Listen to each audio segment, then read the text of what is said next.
Hello and happy Monday, everybody. Welcome to this week's Monday Lunchtime Digest.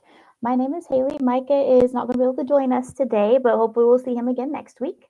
But we have lots and lots to talk about today, as always. So, first off, a few things going on in the world of Oklahoma Counseling Institute. So, next Saturday, so that is Saturday, March 1st, we can believe it. Next week is already March. I can hardly believe it myself. But next Saturday, we're going to be kicking off our live training season at the Halo Project's new facility. We're going to have 6 hours of continuing education training starting off in the morning with Jamie Lavaccio. So, Jamie is an LADC and she'll be presenting a 3 hour live in person seminar on motivational interviewing for substance abuse treatment. And then I'm happy to say that in the afternoon, I will be talking about the ethics of cultivating your career. So I'll be presenting a 3 hour ethics training on how we can cultivate our career as clinicians. I'll be discussing the ethics of specialization and marketing specialties, as well as the ethics of doing other things with your license and how to keep those roles separate as a practitioner and other kind of provider. And so if you have any questions or if you're interested in joining us, you can go to counselinginstitute.org to sign up for those trainings and our trainings that are also coming up soon. That being said, we still have registration available for our Summer Super Summit. This year's Summer Super Summit will take place May 15th and 16th of this year. I am very excited for our lineup this year. We're going to have some admin counseling folks presenting. We're going to have some old favorites as well as some new breakout presenters. But as always, we'll be offering 14 hours of continuing education training with 10 hours of drug and alcohol specific, 3 hours ethics, 3 hours supervision, all available. And if you have any questions, you can send me an email, hello@admincounseling.com, or shoot me a text at 405-440-3034. But like I said, registration is still available. We have just about 3 months until the summit, so be sure you sign up soon so you can join us this year. And so that's all that's going on at the Oklahoma Counseling Institute for now, but we have some news going on in the grand world of mental health. And so a study that was facilitated at the University Hospital in Bonn, Germany, found greater information on the link between our gut and depression.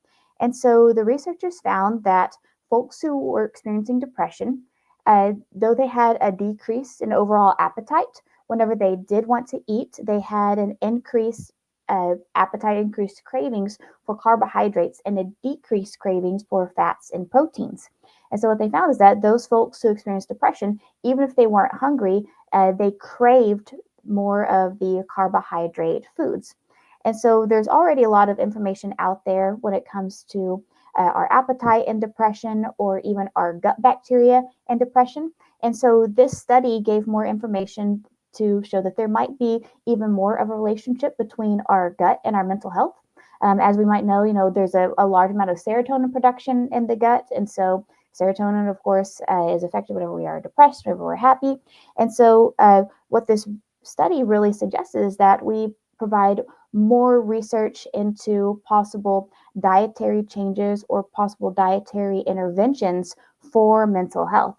And so I know that this is a field of study that's really been getting a lot of attention the last 5 or so years. And so I'm really excited to see, as more research comes out, what really is the effect between our gut and our mental health. I feel like that's all very new. And so hopefully more research like this will provide more evidence that will be helpful in creating other kinds of interventions for depression than just physical activity, mental health counseling, or medication. So I'm really interested to see what more comes of this. And so also some news in the world of mental health in Oklahoma. So as of last week, the Department of Mental Health and Substance Abuse Services, the employees can no longer put their pronouns in their email signatures. So Governor Stitt put out this declaration. It said that ODMH members cannot put their email signatures. So if you're not familiar, pronouns and email signatures is designated as she, her, they, them, he, him, or something else. And so if folks can't put those in their email signatures, then that might make it challenging for them to be able to identify themselves. And so in response to that mandate where employees can no longer put their signatures in their email, 5 employees have resigned. And so, Oklahoma, as we know, is struggling with mental health providers, is struggling to provide mental health services to the community. And so, because there's a great amount of need, and there's not enough actual facilitators, not enough people working in the field of mental health. And so, I know that Stitt had said in his last state of the state that he hopes to have fewer governmental employees by the time he leaves office, leaves the governor's office here in about a year. And so I'm not sure if this initiative was in order to push more people out of office.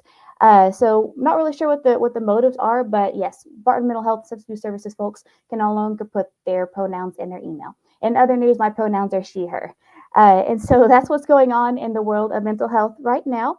And so let's talk a little bit about giving some things away. And so our winner this week is my dear friend Steven. So my dear friend Steven, send me an email, hello@edmondcounseling.com. You have won a free training through the Oklahoma Counseling Institute. And so if you would like to be like Steven, you can do one or all three of three things. You can like this post, you can share this post, or you can comment your answer to today's question. Every time you do one of those three things, not only do you help us grow, but you get entered into the drawing for next week's prize. And so, if you'd like to be entered into next week's prize, what you can do is this week tell me what is your favorite kind of soup. And I'm going to say you get a bonus entry if you give me the recipe for your favorite soup. And the reason why I'm asking this question is because the next few days are going to be very cold, very dreary, very icy. And so I'm sure a lot of us are going to be staying inside. It's perfect soup weather. And so tell me in the comments what's your favorite soup, and you get a bonus entry again if you give the recipe for your favorite soup. But as always, every time you like, comment, share, you help us grow, but you also get entered into a chance to win next week's prize. But thank you all so much for tuning in today. Hope you all stay very safe, very warm this week, and we'll see you same time, same place next week. Goodbye.